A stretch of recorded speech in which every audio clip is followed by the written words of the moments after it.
Hi, I'm Beck, I love books, and welcome back to my channel. Today I would like to talk to you about some of my favourite fantasy tropes. I've had a really long week, back to work after the holidays, so I thought I would talk about something fun that makes me really happy and makes me really excited to get into a weekend of reading.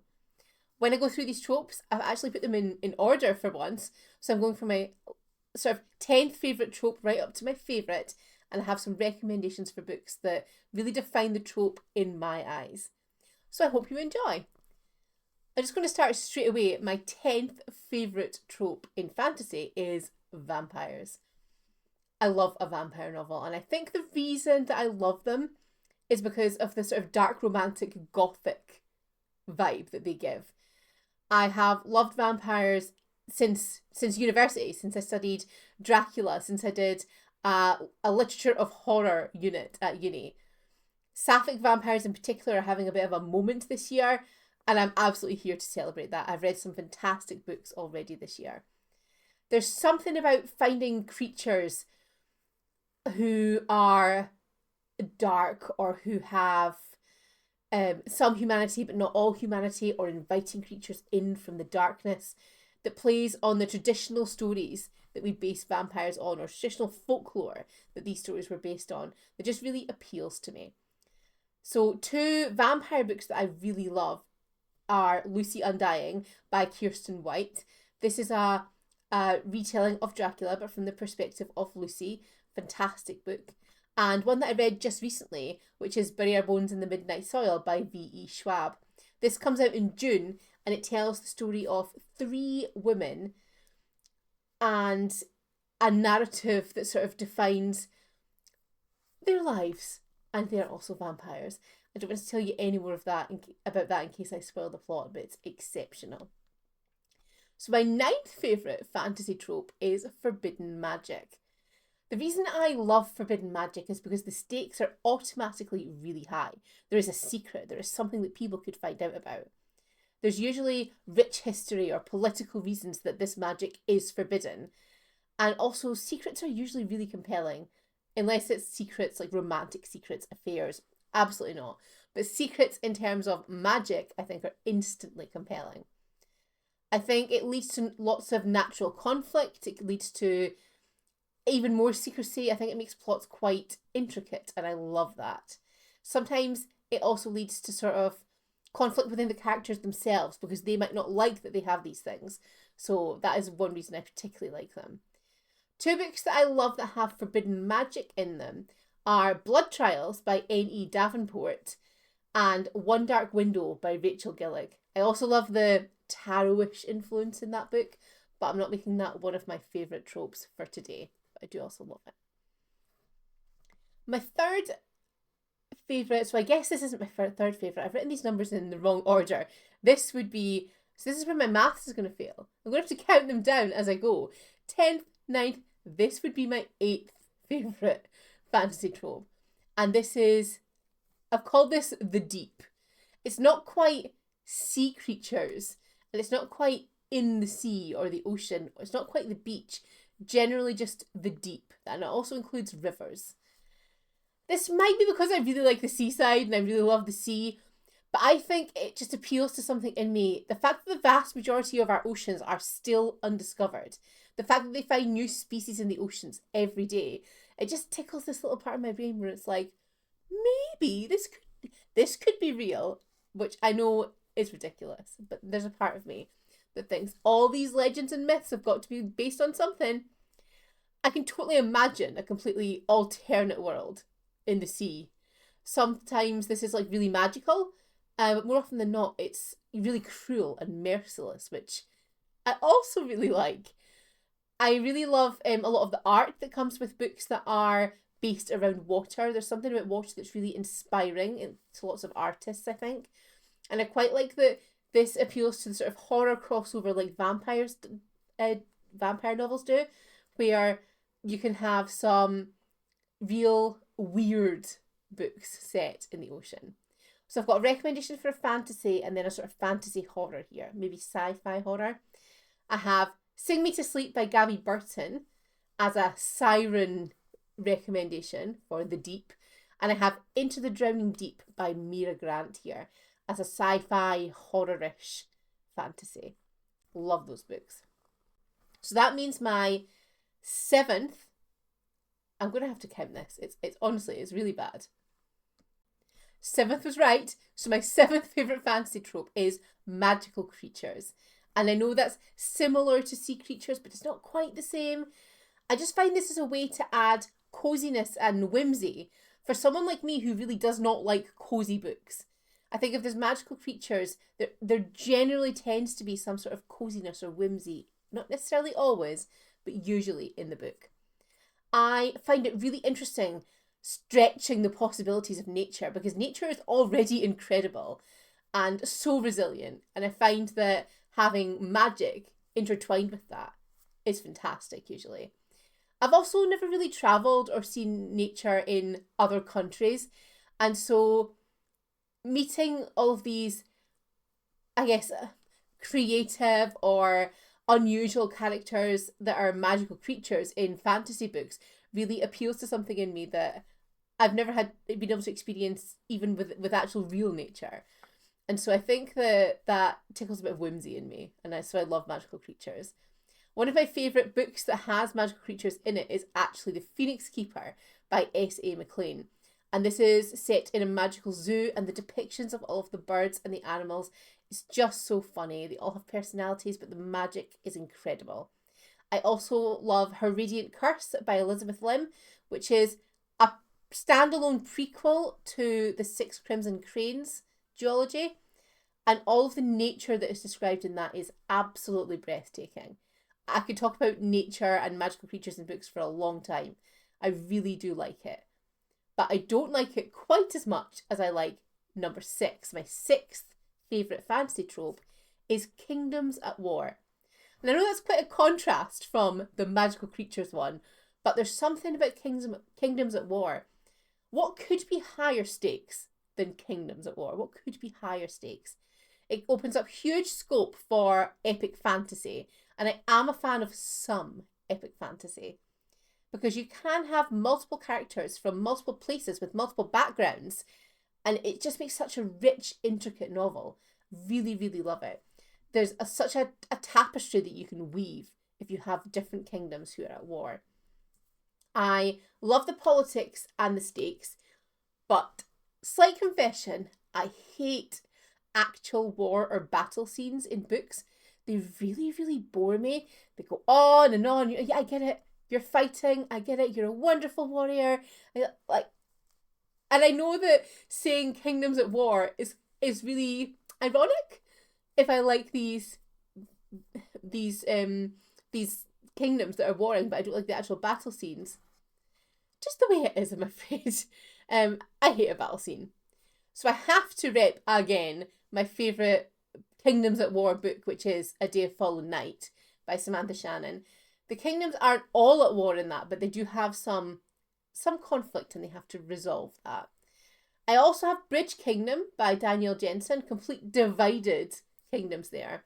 And just a wee honourable mention for the Artifacts of Oranos series by Nisha Tully. That series was on Kindle Unlimited when I read it, and it completely took me by surprise with how much I fell into it. And that is definitely kingdoms who are at war. So the 5th favourite fantasy trope that I have is healing magic. There's just something really soothing about it. Our health will all inevitably fail us at some point, and seeing someone healing or with healing magic is just such a hopeful thing. Although it's impossible, it is just so hopeful. There's something about these books that just give you hope. And in a world, and indeed in a genre of destruction, where we've got battles and we've got warring kingdoms and we've got vampires and creatures that destroy, it is just really nice sometimes to have magic that focuses on life.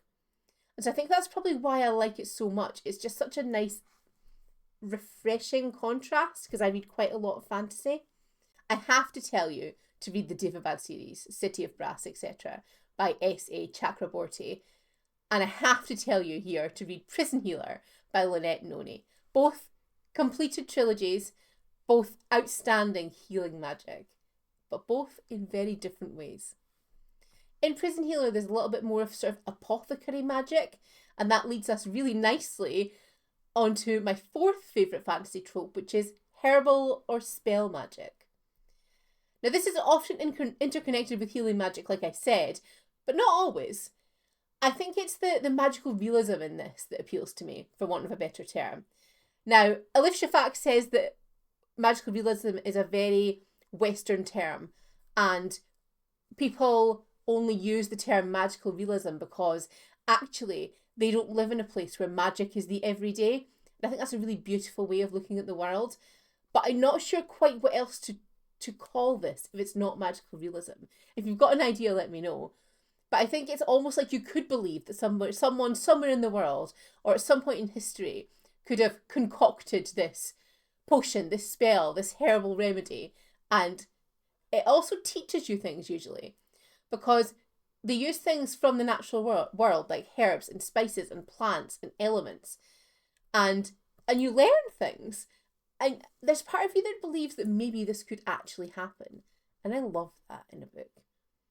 Two good examples of books that use this trope are Iron and Embers by Helen Schwerer. I just read this recently, and the main character in that makes sort of, I guess, tinctures and potions and things that will help with healing and with battle.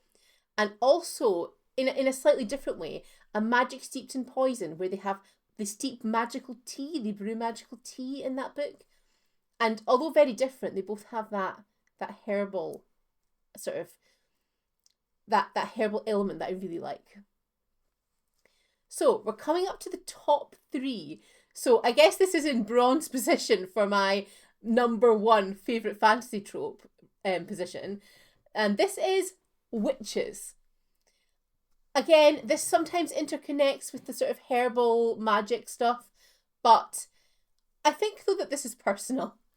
So lots of Scottish writers write books about witches. We have a real witchy history in Scotland, because we have a tarnished history as well when it comes to witch hunting or killing. And so I think particularly a lot of women in Scotland, write about it as a form of rebellion. But also, I definitely would have been called a witch if I had been alive when that was happening. I'm too outspoken. I will not bow to authority. I say things I'm not supposed to say. I read books. I would have been absolutely hunted as a witch if I had been alive when the witch hunting was happening.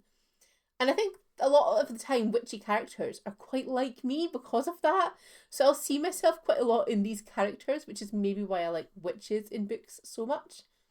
So some recommendations for a very short but impeccable read. I recommend Hex by Kirsty Logan. For a slightly longer but also very interesting witchy read, I recommend Bitterthorn by Kat Dunn. And I'm currently reading Her Majesty's Royal Coven by Juno Dawson, which is contemporary witches, and I also love that. So coming up to silver place, we have my second favourite fantasy trope, and that is academia. I don't know why academia appeals to me so much. I work in a school.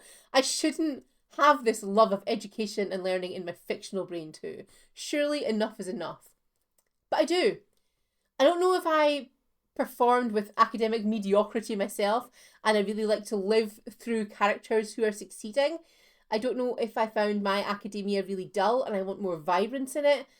I don't know if it's the satisfying, comforting academia of it because that is my life. And I don't know if it's because academia usually lends the book a rich Gothic history. Usually there is some form of history of the school or history of families that went there. There's usually something really Gothic and historical about it, which appeals to me. But I just can't get enough of it, to be honest. I have to say though, I'm not talking about high school academia. I'm really not interested in that at all. I'm talking about sort of university, adult learning, that sort of academia. That's really where my love lies. And two books that do that excellently and have a very similar vibe actually are Babel by R.F. Kuang. Impeccable. and Blood Over Brighthaven by M.L. Wang. Outstanding books, but very sort of gothic academic books. Love them. So the time's come to announce what my favourite fantasy trope is. Those of you who know me will not be surprised at all to learn about this, but my favourite trope in a fantasy book is trials. There is just something about it. The stakes, life or death, the structure, the pacing of the book. You know that the book is never going to be dull if you have characters established, reason for trials established, enter the trials, trial 1, aftermath, trial 2, aftermath. Something is always going to happen and the books are really exciting because of them. Please don't take too long for the trials to start. I read a book quite recently and the trials didn't start until about 70% of the way through the book, and they only lasted for about maybe 30 pages, and then the whole thing had been leading up to these trials, and I'd been excited about the trials because I love trials. So as long as the trials are actually a significant major part of the book, there is nothing better, in my opinion, in fantasy writing. Some of my examples that have trials have already been said, because some of the books I've already spoken about are trial books. But I have to recommend you read The Sunbather Trials by Aidan Thomas if you like more of a young adult but quite steeped in history. It's just outstanding. And also Red Queen / Powerless by Aviard / Lon Roberts, because they're exactly the same book, let's be real, but the trials element is actually really, really good in it. I particularly enjoy when we have an underdog in trials, like in those books, like in Serpent and the Wings of Night. I particularly enjoy when the trials are very deadly. So I don't really know what that tells you about me, but that is my favourite fantasy trope. I hope this has got you as excited about fantasy as it has me. I love just looking over all of the possibilities that you can read about in fantasy books and remembering what some of the absolute works of art that I have read have been. Remember, I also, if you love fantasy books, I run a reading challenge called the Trope Trials, where you can track the tropes that you read in fantasy throughout the year, and there are prizes to be won. I'll link that challenge down below. It runs on Instagram and you can join it on Storygraph as well. I also have a channel for it in my Discord if you want to chat about the books that you're reading. And what I would really like to know, if you've watched all the way to the end, is what is your favourite fantasy trope? If you've made it this far, please consider subscribing, and thank you so much for watching. I'll see you next week. Bye!